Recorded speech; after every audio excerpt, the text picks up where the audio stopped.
So how has the podcasting process been for you?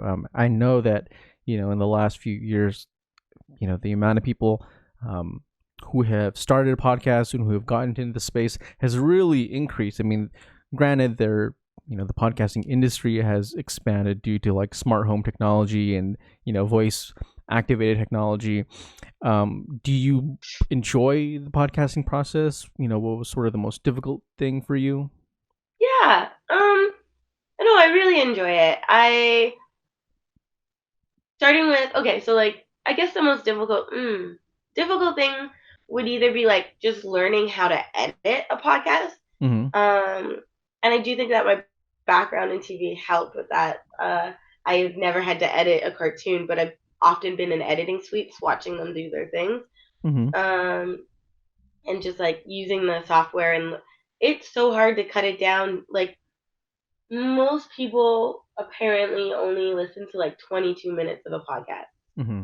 Uh, so trying to, it's been a very, it's been a very good process of like just basically like writing and editing and like trying to keep it down to the sweet spot of 22 minutes. I've never succeeded at 22 minutes, but I'm getting down there.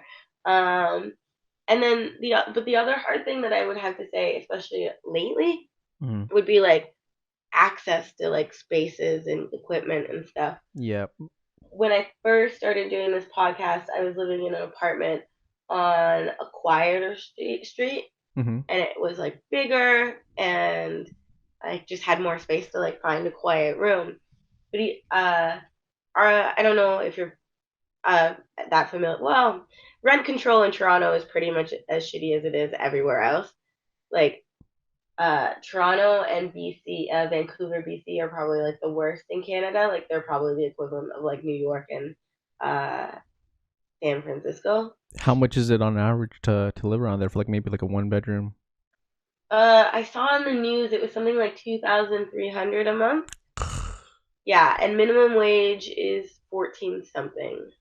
Damn. So we're gonna have $15 in this province. We're gonna have $15, but the government sucks, and we're like no. And then we had rent control, sort of like older apartment buildings have.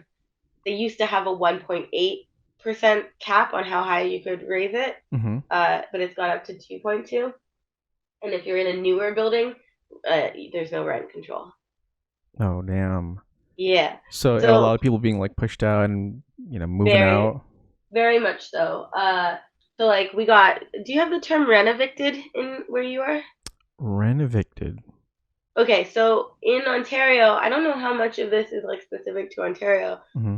but there are supposed to be certain ways, like certain protections for people like us who are renting, um, so that landlords can't just kick you out willy Mm-hmm. nilly. But one of the ways they get around this is they say they're renovating, Mm-hmm. and so you have to leave because they're renovating. But really, they're just like saying they're going to renovate and then like up the rent. Mm. So they're basically just like buying out time and saying, well, this thing's gonna happen, and we don't know when it's gonna happen, so you might want to move out, and it essentially just gives them that window of opportunity to go, okay, well we're gonna fix a couple things, and now rent's gonna be like $1,000 more. Yeah, and that's exact. It was exactly like so. The place we were staying at last time was 1,000. It was like I think it was like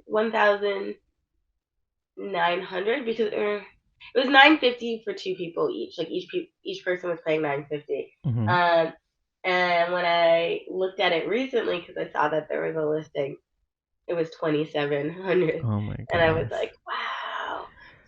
So we moved to a much smaller apartment, but like I'm right by a train track, and there's no like we don't have a table in our apartment. Like it's very small. Uh-huh. Um, and so just having the space to podcast uh, has been tricky. Certain libraries will have studios, Uh-huh. luckily, but yeah, that's I feel like now more than ever, it's just the difficulties of podcasting is like just access to like time, resources, time, and space to like do the podcast.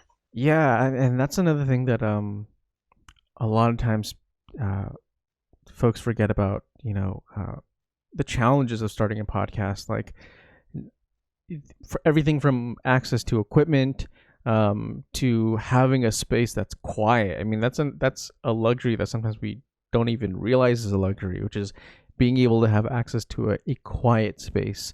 Um, Especially for people who live in cities, it's even more difficult, obviously. But yeah, it can be really difficult because you just always have this feeling like, well, I'm never going to be able to do anything because if there's always going to be that train track noise, or if there's always going to be like cars honking, like then I have to sort of delay this project that I really want to do.